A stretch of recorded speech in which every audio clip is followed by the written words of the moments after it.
وعلى آلك وأصحابك یا سیدی یا حبیب اللہ۔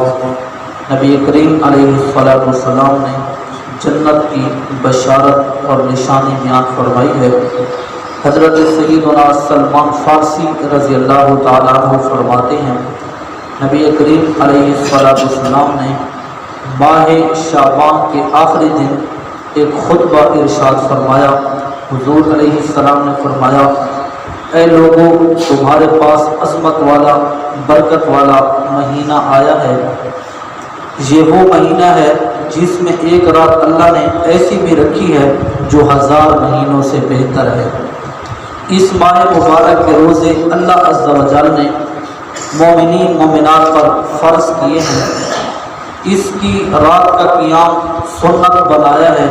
جو بندہ اس میں نیکی کا کام کرے گا تو وہ بندہ ایسا ہے جیسے اس نے کسی اور مہینے میں فرض ادا کیا ہو، اور جس نے فرض ادا کیا تو وہ بندہ ایسا ہے جس نے اور دنوں میں 70 فرض ادا کیے ہوں۔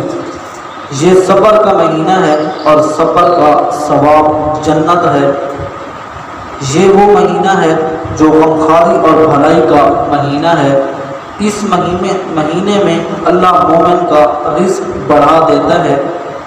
جو بندہ اس میں روزے دار کا روزہ افطار کرائے، اللہ تعالیٰ اس کے گناہوں کو معاف فرما دیتا ہے، اس کی گردن کو جہنم سے آزاد کر دیتا ہے، اور اس افطار کرانے والے کو اللہ روزے دار کے برابر ثواب عطا فرماتا ہے، اور روزہ رکھنے والے کے اجر سے بھی اللہ کسی چیز کو کم نہیں فرماتا۔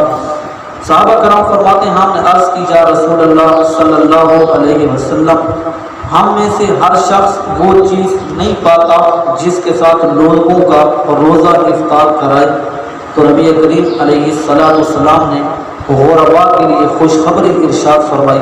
حضور نے فرمایا، اللہ تعالیٰ یہ ثواب اس شخص کو بھی عطا فرمائے گا جو بندہ روزے دار کا روزہ ایک دودھ کے گھونٹ کے ساتھ افطار کرائے، یا ایک کھجور کے ساتھ افطار کرائے، یا پانی کے ایک گھونٹ سے روزہ افطار کرائے، اللہ یہ ثواب ان کو بھی عطا فرمائے گا۔ اور جس نے روزہ دار کو پیٹ بھر کر کھانا کھلایا، اس کو اللہ تعالیٰ میرے حوض سے پانی پلائے گا، وہ کبھی بھی پیاسا نہیں ہوگا یہاں تک کہ جنت میں داخل ہو جائے گا۔ یہ وہ عظمتوں والا مہینہ ہے جس کا اول یعنی ابتدائی 10 دن رحمت کے ہیں، اور اس کا درمیان والا عشرہ مغفرت ہے، اور آخری جو 10 دن ہیں وہ جہنم سے آزادی ہے۔ جو اپنے غلام پر اس مہینے میں تخفیف کرے گا، یعنی کام کم لے گا، اللہ تعالیٰ اس مالک کو بخش دے گا اور جہنم سے آزاد فرما دے گا۔ اس مہینے میں 4 باتوں کی کثرت کرو، ان میں سے 2 ایسی ہیں جن کے ذریعے تم اپنے رب کو راضی کر سکتے ہو، اور 2 ایسی ہیں جن سے تمہیں کوئی تعلق نہیں ہے، یعنی تم بے نیاز نہیں ہو۔ وہ 2 باتیں جن کے ذریعے تم اپنے رب عز و جل کو راضی کر سکتے ہو، وہ یہ ہے، لا الہ الا اللہ کی گواہی دینا، اور دوسرا استغفار کی کثرت کرنا۔ یہ 2 جملے ایسے ہیں جن کے ذریعے تم اللہ کو راضی کر سکتے ہو۔ وہ 2 باتیں جن سے تمہیں بے نیازی نہیں، وہ یہ ہیں، اللہ تعالیٰ سے جنت طلب کرنا، نمبر 2 جہنم سے اللہ عز و جل کی پناہ طلب کرنا۔ تو یہ عظمتوں والا برکتوں والا مہینہ ہے جو حضور علیہ السلام نے اپنی امت کے لیے یہ چیزیں بیان فرمائی ہیں۔